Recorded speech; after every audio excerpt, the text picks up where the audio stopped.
Vai, manuprāt, ir jēga pirkt pašu dārgāko Philips Sonicare zobirstu salīdzinājumā ar kādu no vidējiem modeļiem vai pat vienu no lētākiem modeļiem, kas šis te 3100? Īsumā es teiktu, ka pa lielam droši vien vairāk, ka nē, ja nu vienīgi jums negribās tieši šo krāsu un šo ceļojumu futlāri, kas ir ar mākslīgo ādu apvilksni, kurā var lādēties, jo viņš tiešām estētiski izskatās, protams, ļoti, ļoti skaisti.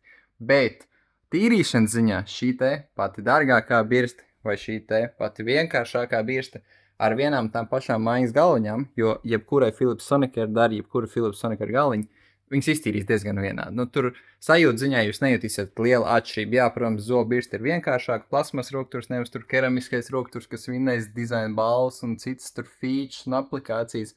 Bet ja mēs salīdzinām tikai un vienīgi zobu tīrīšanu, lētākā birsta iztīrīs tieši tikpat labi kā dārgākā. Jo dārgāks modelis, jo vairāk uzglīžu, vairāk programmas, vairāk intensitātes, aplikācija, ceļojuma futlāri un tāds features un atribūti nāk klāt, un tas, kas viņam maina to cenu uz augšu.